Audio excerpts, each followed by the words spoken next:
नमस्कार दोस्तों, शिव ज्ञान यूट्यूब चैनल में आप सभी का स्वागत है। दोस्तों, वीडियो अच्छी लगे तो लाइक कर देना, चैनल को सब्सक्राइब कर देना और बेल आइकन की घंटी प्रेस कर देना, क्योंकि दोस्तों जब भी मैं वीडियो डालूंगा सबसे पहले आप तक पहुंचेगी। दोस्तों, यह कहानी महाभारत में यक्ष प्रश्न पांडवों के वनवास के दौरान घटित हुई, जहां प्यासे भाइयों को पानी पिलाने से रोकने वाले यक्ष, जो वास्तव में धर्मराज युधिष्ठिर के पिता यमराज थे। तो चलिए दोस्तों, कहानी को ध्यानपूर्वक सुनते हैं और विस्तार रूप से जानते हैं कि यक्ष के प्रश्न कौन थे और युधिष्ठिर ने उनके समस्त प्रश्नों का उत्तर साहस ही दे दिया, जिससे उनके भाइयों की जान बच गई। तो दोस्तों, ध्यानपूर्वक कहानी सुनिएगा, तभी आपको समझ में आएगा, और वीडियो को फुल वॉच करना। पांडव वनवास के दौरान भटक रहे थे और पानी की तलाश में थे।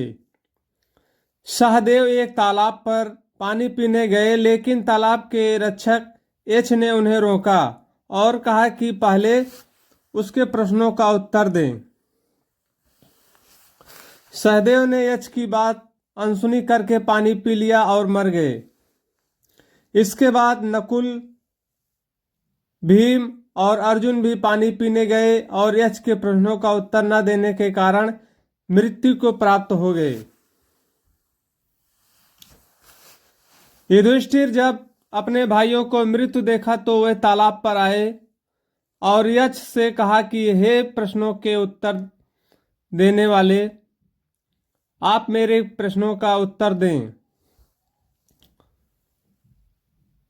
पहला प्रश्न था, किसके छूट जाने पर मनुष्य सबका प्रिय हो जाता है? युधिष्ठिर का उत्तर था, अहंकार घमंड के छूट जाने पर मनुष्य सबका प्रिय हो जाता है। दूसरा प्रश्न था, क्या त्याग कर मनुष्य सुखी होता है? तो युधिष्ठिर ने सहज ही उसका उत्तर दिया, क्रोध को त्याग कर मनुष्य सहज ही सुखी होता है। तीसरा प्रश्न था, क्या त्याग कर मनुष्य अपनी धनी बनता है? तो युधिष्ठिर का जवाब था, लालच को त्याग कर मनुष्य धनी बन जाता है। चौथा प्रश्न था, कौन सा एक व्यक्ति जिससे बचाने के लिए आप अपने चारों भाइयों का जीवन बलिदान कर सकते हैं? तो युधिष्ठिर का जवाब था, नकुल माता के पुत्र, क्योंकि धर्म के अनुसार धर्म पत्नी द्रौपदी और माता पिता के समान, माता के पुत्र भी पिता के समान होते हैं, और अगर वे पांडु के पुत्र मर जाते हैं तो मैं अकेला रह जाऊंगा। यह धर्म के अनुसार सभी बराबर हैं। युधिष्ठिर के धर्मपरायण और सत्यनिष्ठ उत्तरों से प्रश्न होकर यक्ष, जो वास्तव में उनके धर्मराज पिता थे, प्रकट हुए और युधिष्ठिर की परीक्षा सफल हुई। यक्ष ने युधिष्ठिर को वरदान दिया कि वे अपने भाइयों में से किसी एक को पुनर्जीवित कर सकते हैं। युधिष्ठिर ने नकुल को पुनर्जीवित करने का वरदान मांगा,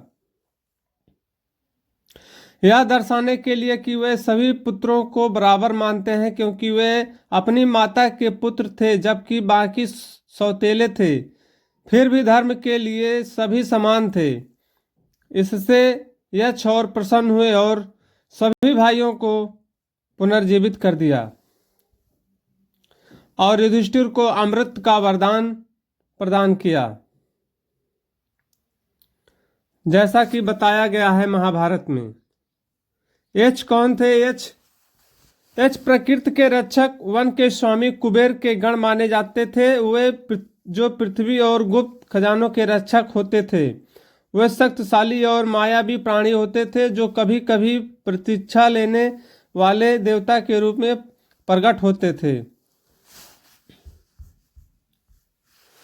महाभारत में यक्ष की कहानी यक्ष पांडवों के वनवास के दौरान घटित हुई, जहां प्यासे भाइयों को पानी पिलाने से रोकने वाले एक यक्ष जो वास्तव में धर्मराज युधिष्ठिर के पिता धर्मराज थे, जो कौओं या सारस के रूप में थे।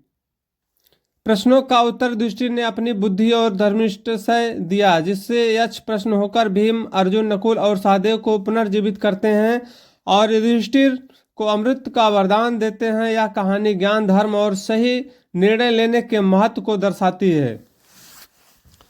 तो दोस्तों, आशा करते हैं कि आपको यह कहानी अच्छी लगी हो तो वीडियो को लाइक कर देना, चैनल को सब्सक्राइब कर देना।